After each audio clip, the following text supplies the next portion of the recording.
Content plus consumption equals easier practice growth. Content plus consumption equals easier practice growth. Today, we're talking about content as one of the four major C's of leverage you should have in your private practice growth journey. If you're looking for the full series, there's probably about 4 or 5 videos out now for the 4 C's of leverage.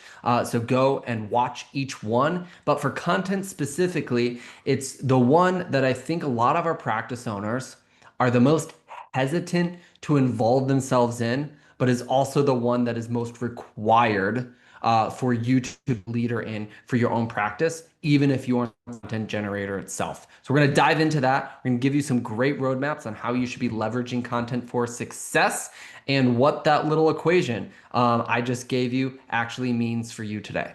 Let's dive in. The biggest businesses in the world are successful because they invest in these types of leverage points.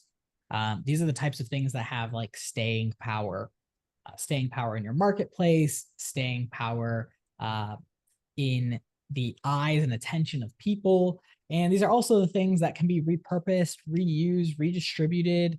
And what's cool about content is once you put it out once, you can put it out again. Yeah. No one remembers your content. No one is going to remember it. Like there's too many people out there. But the cool thing about content, the cool thing about being produced or having a production is that people will tune in. And maybe at the start, it's a small amount of people. But as you continue to post, as you continue to create, as you continue to distribute, as people continue to consume your content, you will find what's working, what doesn't work.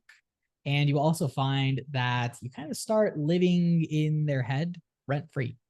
So you don't have to continue to pay typically for some of these content items. Sometimes you do pay, right? Sometimes you do pay. It's good to like push it out there a little bit more.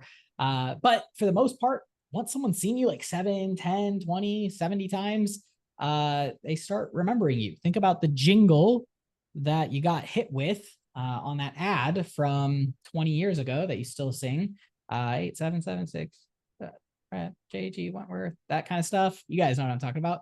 So all those jingles that have stuck with you for the whole time because they just produced a piece of content, they aired it a few times, they distributed it enough times, it hit enough ears, and now everyone knows it.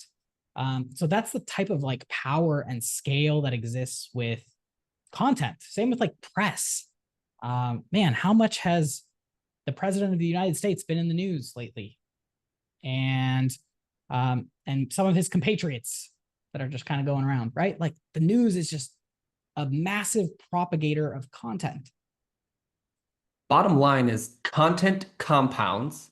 So we're going to zoom in on 3 places that you should be generating content for your practice to get the benefit of the long-term compounding effect. It wouldn't be the therapy flow channel with, out talking about marketing first. So that's where we're going to start is marketing that works while you sleep. Really, you want from your about page to on your website to the blog posts that answer real client questions in search to email and text sequences that nurture leads and pre-handle like objections or questions that they have. Think about the decision that clients have to make in order to say yes to therapy services in general and say yes to your specific therapy services and providers.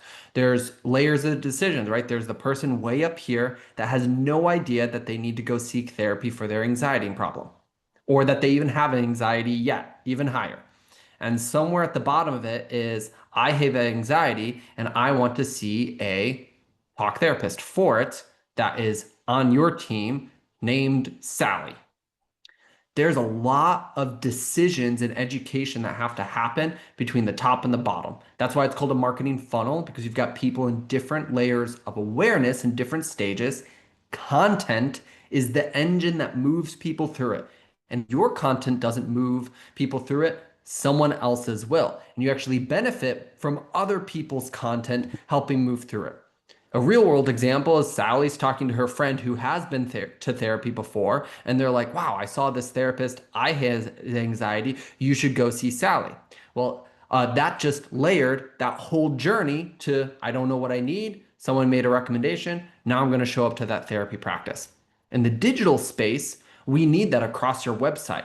Every day, we're on therapy practices websites that are vague, that are general, and maybe do have a real image or not of your providers. It's giant walls of text. There's no journey attached to it. We do a lot of work with like our Google Ads clients on a funnel strategy for converting those clients. We could spend hours talking about this specifically, but you just have to know that when you say yes to producing content for your practice consistently, the goal is to move people and equip them not just with like fluffy fake content because it needs to look pretty out there. No, the goal is to answer real questions, real concerns, and provide real education that moves someone from do I need therapy to I need therapy with Sally on our team that does this specialty. And if you do that, you're gonna have a practice you can step away from more often and it still work exactly how you want. Yeah, I love that concept of the buyer's funnel, the buyer levels of awareness, right? That top of funnel, middle of funnel, bottom of funnel. And before we move on, I think it's interesting. There's kind of like a saying that people kind of like date you when they first see you, but then they marry you on platforms where they can really get to know you, like YouTube or something. And I so just have if to you share this because it happened today. I had a sales call with a therapist on Monday. She was considering our services. She showed up today. She had a couple more questions, but when it came down to it, she was like, I also watched your YouTube video that explained blank, blank, and blank about marketing. I'd love to move forward with it. I know I need your guys' help. That happens in every industry and in therapy practices constantly. Content is your friend if you commit to the process. What's the second layer, Tilio, that practice owners should be leveraging content in right now?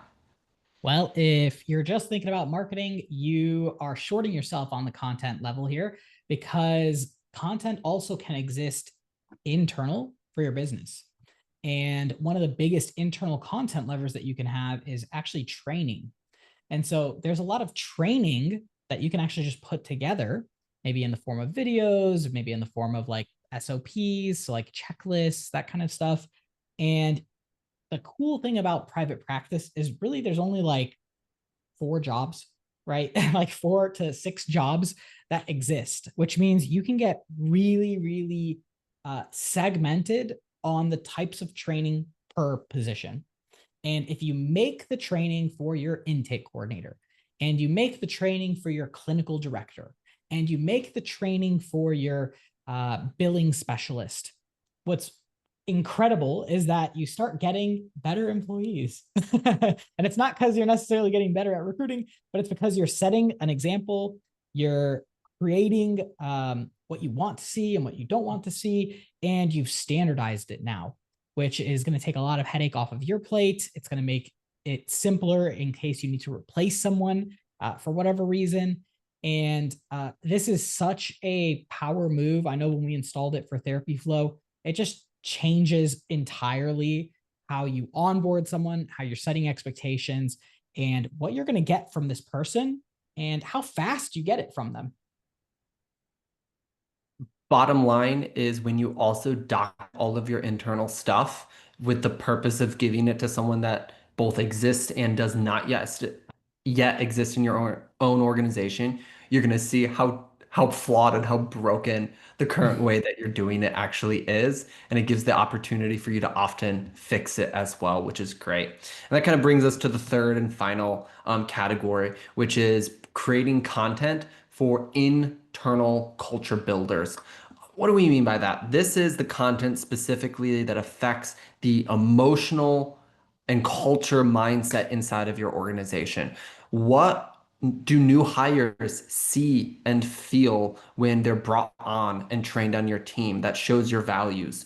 What monthly wins and recaps do you have between your therapist and your intake team? Do you have any, in our organization, we have a channel in Slack called Sauce Cabinet. And when cool things happen, we had a great client testimonial today for Therapy Flow. She's been getting awesome Google ad results. She left us a Google My Business review. We're tossing stuff in that chat and calling out the person on our team that was responsible for that win, right? Gratitude is a huge part of our culture here at Therapy Flow. And that's content that has to be generated. What kind of clarity are you providing for your company's direction in terms of, do you have a annual, quarterly, right, team meeting where you're casting vision for your entire team, your sessions, your growth, your specialties? On the list goes, but I do believe that the leader of the practice and leaders, right? If you have managers inside of your practice, they have to be producing culture content. Evergreen content, that's your training, that's your document. There's people we know, right? That's the content of it, literally spray painted on their walls with signs, with values. That's all needed. And it's what you say to your team. Culture content matters, and you should be building that for yourself as well. What's really interesting is when it comes down to culture content, there's a book called The Bezos Letters. So whether you like or hate Jeff Bezos, he did a really interesting thing at Amazon where he would write letters to everyone on the staff. And essentially what they did is they compiled some of these letters, like select letters, into a book. And so this is now turned into Leadership 101. This is now turned into a book that they sell. This is now turned into training material for their management. This is now turned into ongoing stuff. And so, like, you as a leader can propagate yourself infinitely through content. And it's only getting crazier with AI. That's true. At the end of the day, the practices that say yes to growing with content in these three layers and others as well, they grow faster. We want that for you. As we wrap up today, one last piece of content that's really helpful, and that's your educational content. That's why at our core, we have a coaching program with some of the best people inside of it.